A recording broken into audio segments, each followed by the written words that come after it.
ಎಲ್ರಿಗೂ ನಮಸ್ಕಾರ ಸ್ನೇಹಿತರೆ. Karnataka state eligibility test KCET 2023ರ ಒಂದು ಕಟ್ ಆಫ್ ಬಂದಿದ್ದು.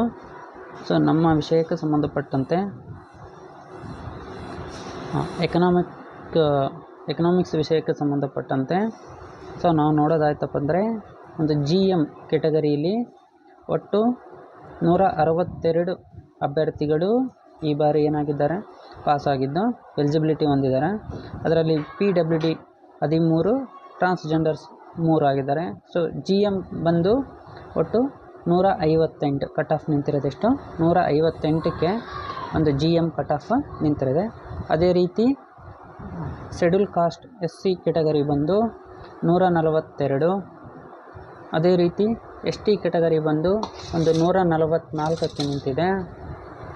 GM ಕೆಟಗರಿಯಲ್ಲಿ PWD 136, GM ಕೆಟಗರಿಯಲ್ಲಿ ಟ್ರಾನ್ಸ್ಜೆಂಡರ್ 134, SC ಕೆಟಗರಿಯಲ್ಲಿ ಜನರಲ್ ಅಭ್ಯರ್ಥಿಗಳು 142, PWD 126, ಅದೇ ರೀತಿ ಟ್ರಾನ್ಸ್ಜೆಂಡರ್ 126,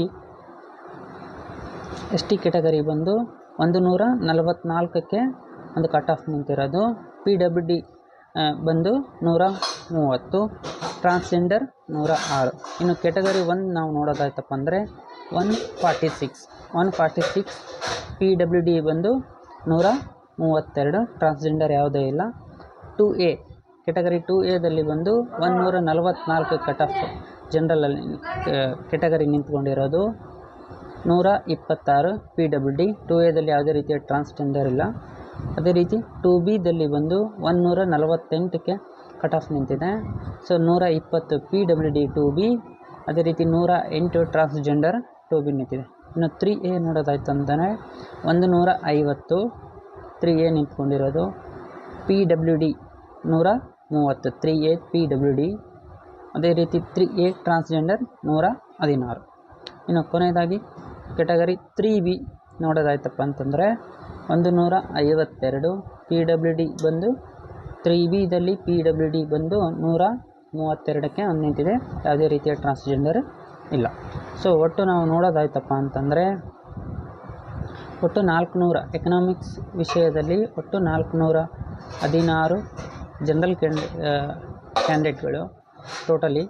PWDಯಲ್ಲಿ 28 ಮತ್ತು ಟ್ರಾನ್ಸ್ಜೆಂಡರ್ನಲ್ಲಿ ಒಟ್ಟು 7 ಅಭ್ಯರ್ಥಿಗಳು ಕ್ವಾಲಿಫೈಡ್ ಈ ಸಲ ಆಗಿದ್ದಾರೆ. ಸೊ ವರ್ಷದಿಂದ ವರ್ಷಕ್ಕೆ ಏನಾಗ್ತಿದೆ ಅಂತಂದರೆ ಸ್ಕೋರ್ಗಳು ಕಟ್ ಆಫ್ ಬಹಳಷ್ಟು ಜಾಸ್ತಿ ಆಗ್ತಾಯಿದೆ.